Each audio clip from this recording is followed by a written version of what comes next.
This farm is located just 1 mile south of the Iowa border in Schuyler County, Missouri, near the town of Coatesville. With just over 117 acres, this farm has nearly the perfect ratio, with 60 of the acres being tillable that generates over $12,000 a year in cash rents. The remainder of the farm is quality timber ground that not only holds several deer but also high timber value with lots of oaks and walnuts. You have two-sided access from the north as well as the east, which allows you great access to hunt on any wind. Both of these locations offer building sites for any future home and or cabin with million-dollar views that allow you to overlook your entire property.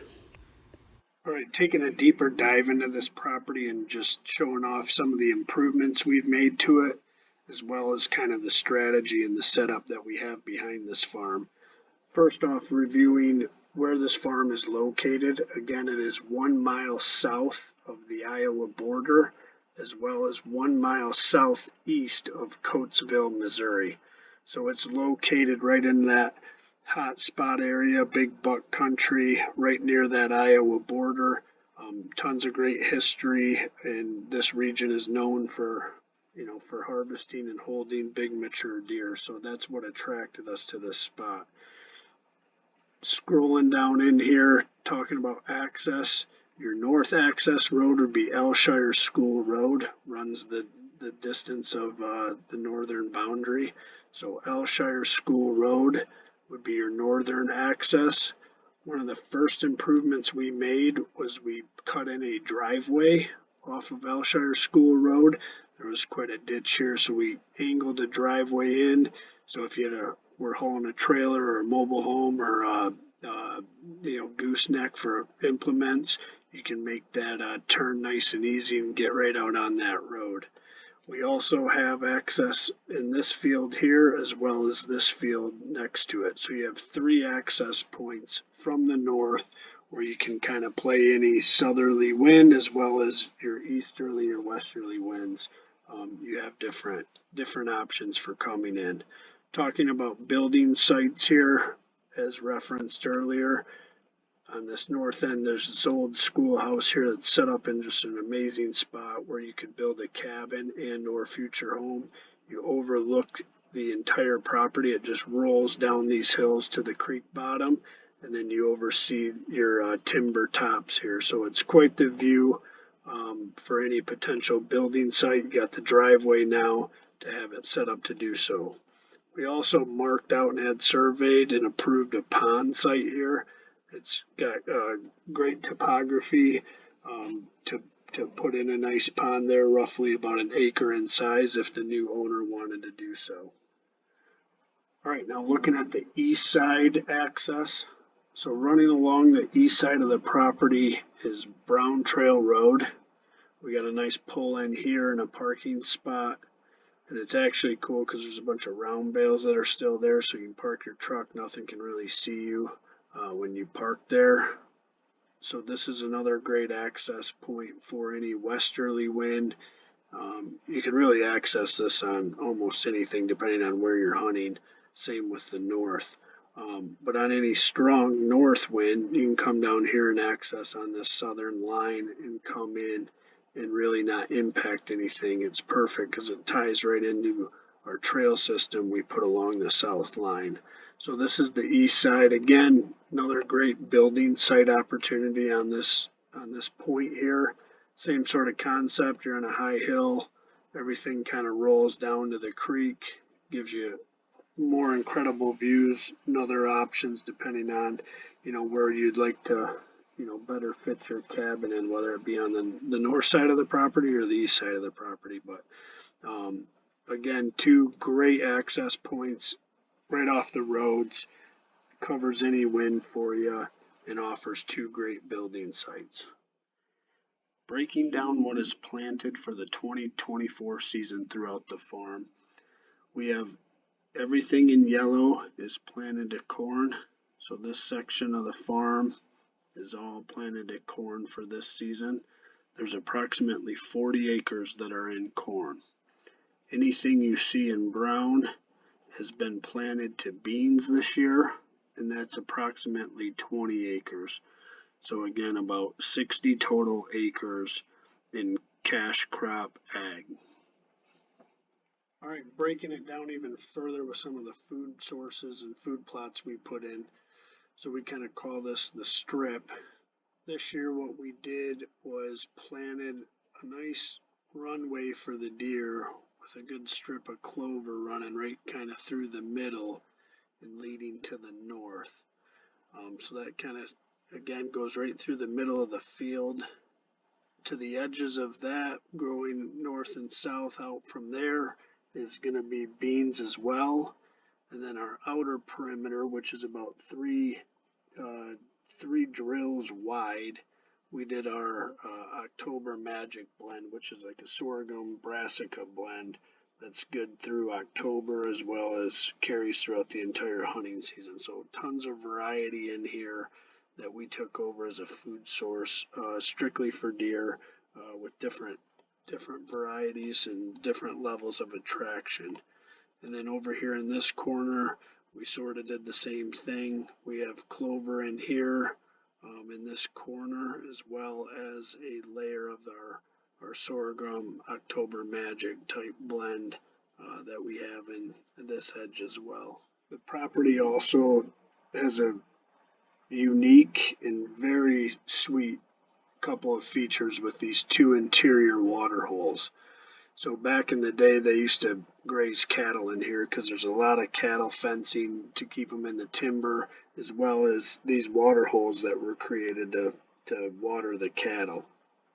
So we have cameras set up on them all year, and these cameras were the hottest cameras all day long, all season. It's just a huge deer social area that they always come and check. So as you see, we ran all of our trails by them as well. We got a couple stand locations identified to set on these water hole social areas that are always going to be hot.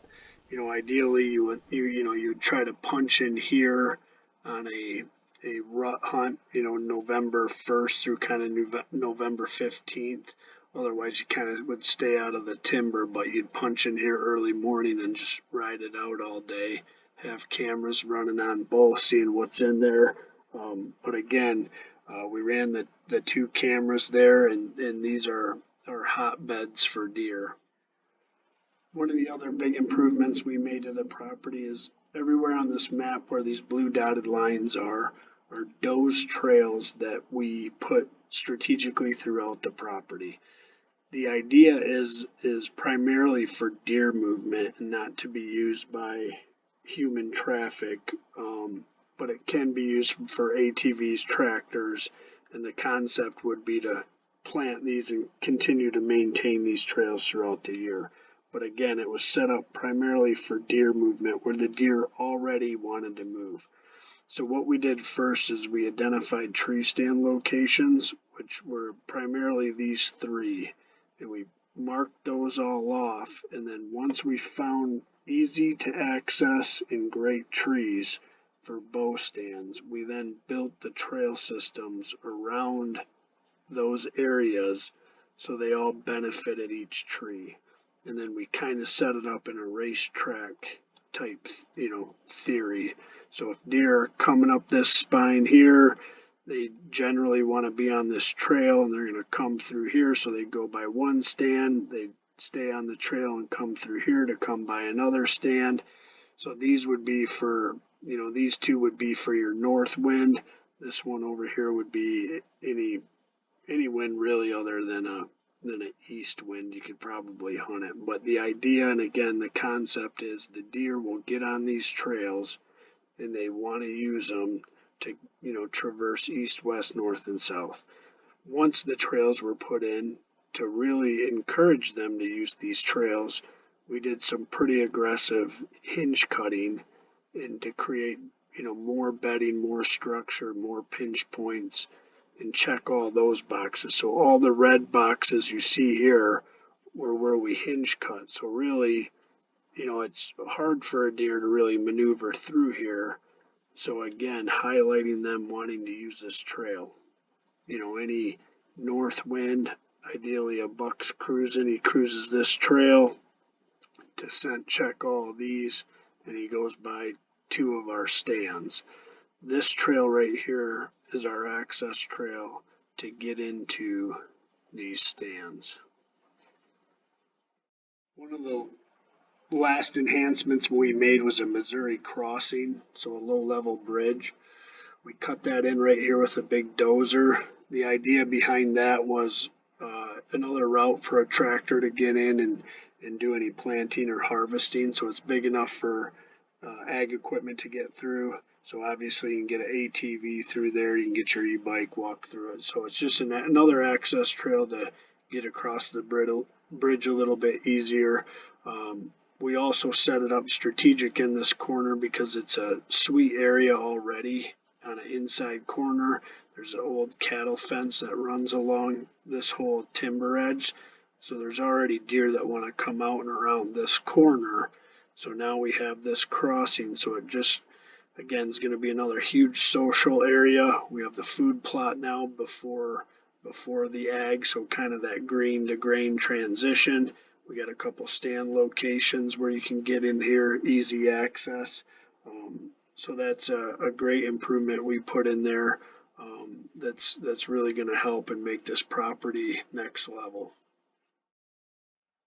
Sort of in closing here, this is a great property, at almost 118 acres. It's got a great ratio, great location. You can't beat it. Giant deer there. Last year, we had a buck that was probably mid 50s on there, lots of 140s, a couple other high 140s. So, this farm's going to consistently produce 150 to 200-inch deer. 1 mile to the west of us last year, a guy killed a 200-inch deer. So it's basically 2 farms over. So it's got the genetics, it's got big deer, it's got mature deer, it's got the holding power, it's in the right location. You got access for any wind, so you can really hunt this smart. None of the surrounding neighbors really hunt. I think the neighbors to the west had a couple stands up, but no one to the south, no one to the north, no one to the east. So really it's 118 acres, but in theory it's 500-600 acres that you're really hunting and taking your farm to attract and hold these deer, which we've started here and think we got a good plan in motion to carry on. It's no secret that all these deer are going to bed in this timber pocket here. They're going to bed on these hilltops. That's where all the beds are. They got good views. They can check everything out, so they're in here. So you just hunt it smart. That's why we have these stand locations all on the south side or east side, but away from where they're all bedding. So then you wait for them to come out of beds, feed, and traverse, this creek bottom and kind of use it as they flow through the property. Then once you get into that prime time, that Halloween to November 12th, 15th, and you got to get it done, and the cameras are right, and the conditions are right, you dip into these and you get more aggressive. So you got a couple stand locations set up for a north wind, you got a couple set up for a south wind.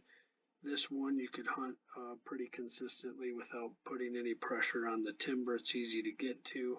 So any sort of wind with any westerly in it, this thing's bulletproof. But overall, it's a great farm.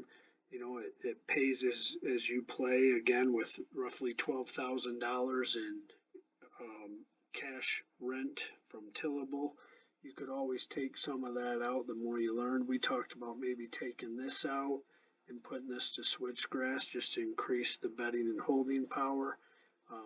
That was one idea. We talked about taking this out. So it's wherever you're at and whatever you want to do. That's what's great about it. We don't have anything enrolled in any CRP program or anything, so you could roll it into that if you wanted to. So sky's the limit. It's a great farm, great location.